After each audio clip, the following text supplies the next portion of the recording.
Bonjour à tous. Bienvenue au bulletin d'information à Top News. Au sommaire, des terroristes lancent des roquettes dans plusieurs quartiers à Damas. Nicolas Mladenov, nouvel émissaire de l'ONU au Proche-Orient. Hollande, la France sera intraitable face à la menace terroriste irréprochable sur les libertés. Arrivée de Kerry à Kiev, livraison d'armes au menu des discussions. Voici les détails. 3 personnes ont été tuées, au moins 30 autres ont été blessées aujourd'hui par des roquettes lancées par des terroristes tafiristes à partir d'Al-Ghouta al-Sharqiya dans plusieurs quartiers résidentiels à Damas. Une source du commandement de la police a déclaré à l'agence officielle SANA que les agressions terroristes ont également fait des dégâts matériels dans des maisons et voitures. Le bombardement de la capitale intervient 48 heures après les menaces d'un chef rebelle de représailles aux raids meurtriers que mène quotidiennement le régime dans la province de Damas, bastion des insurgés. L'armée arabe syrienne a réussi hier un important coup dans le Kalamoun en capturant le cheikh de la montagne, un dangereux chef de la milice wahhabite tafiriste dans le sud de la ville de Zabadani. Selon le journal Al-Raghbar, Nazi Al-Qos avait fondé avec l'aide d'Abu Khaled al-Souri, l'assistant du leader jordanien d'Al-Qaïda Ayman al-Zawahiri, la milice connue sous l'appellation Al-Ra al-Sham, ce qui signifie les libres du Levant. Il est responsable de la majorité des attaques perpétrées ces dernières années contre l'armée arabe syrienne dans cette région. Bien avant 2011, il a tissé des liens étroits avec des pays du Golfe et depuis obtient une aide financière de la part d'une influente personnalité originaire de l'un d'eux, ce qui lui a permis de se fournir des équipements militaires et d'enrôler des hommes. Il a été arrêté durant l'opération menée depuis quelques jours par les troupes gouvernementales dans la région de Zabadani, à l'ouest du Kalamoun, au cours de laquelle ont été sécurisés plusieurs villages et 3 collines stratégiques qui surplombent le flanc occidental de Zabadani. Les Nations Unies vont lancer une enquête sur la mort fin janvier d'un casque bleu espagnol lors d'un échange de coups de feu entre soldats israéliens et combattants du Hezbollah dans le sud du Liban, a annoncé mercredi un haut responsable de l'ONU. L'Espagne avait affirmé que le casque bleu âgé de 36 ans avait été tué par un tir israélien au cours de ces violences le 28 janvier.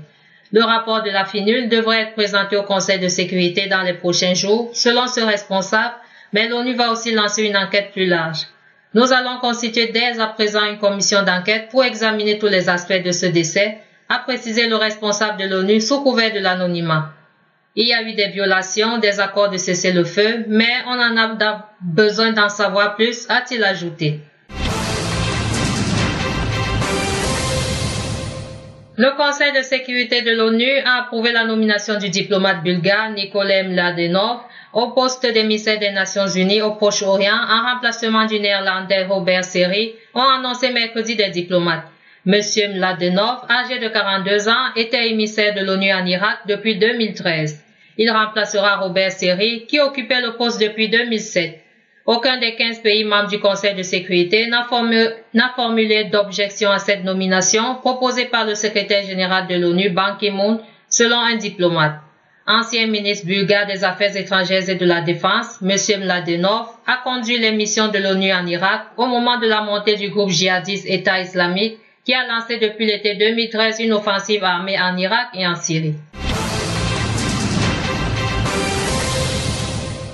La France sera intraitable, implacable face à la menace terroriste tout en préservant de façon irréprochable les libertés publiques, a déclaré jeudi le président français François Hollande en évoquant les attentats de Paris et de Nice Sud-Est. La République sera intraitable, implacable et elle sera aussi irréprochable pour les libertés et pour le droit, a déclaré M. Hollande lors d'une conférence de presse en défendant les mesures antiterroristes prises par son gouvernement. D'autre part, M. François Hollande a estimé que la laïcité n'était pas négociable et qu'elle ne devait pas subir des accommodements jeudi lors de sa 5e conférence de presse. Le secrétaire d'État américain John Kerry est arrivé jeudi à Kiev pour parler d'éventuelles livraisons d'armes américaines à l'Ukraine, demandées depuis des mois par le gouvernement pro-occidental ukrainien pour combattre les séparatistes pro-russes dans l'est du pays. Le chef de la diplomatie américaine s'entretiendra avec le président ukrainien Petro Poroshenko et le premier ministre Arseniy Yatsenyuk Sa première déclaration à la presse à Kiev est attendue à 12h GMT. La question clé au menu des discussions concerne l'éventualité de fourniture d'armes létales défensives à l'armée ukrainienne en mauvaise posture face aux rebelles qui lui ont infligé plusieurs revers militaires ces derniers mois. Autre titre. Al-Qaïda au Yémen a annoncé la mort de l'un de ses chefs Khaled al-Danari et de 3 autres membres du réseau extrémiste une attaque de drone américain le 31 janvier dans le sud du Yémen dans un communiqué mis en ligne jeudi.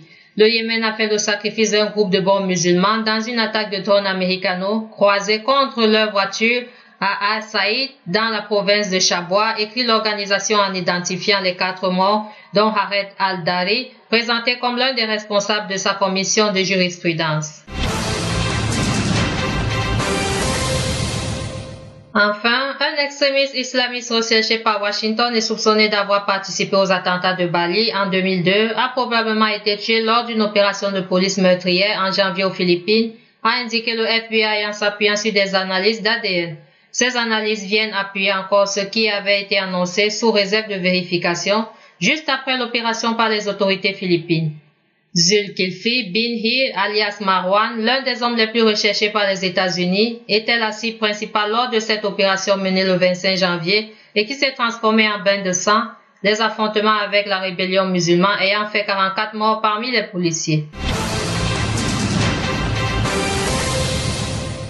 Merci à vous qui nous suivez de Beyrouth et partout ailleurs. Bulletin présenté par Anna et Kame.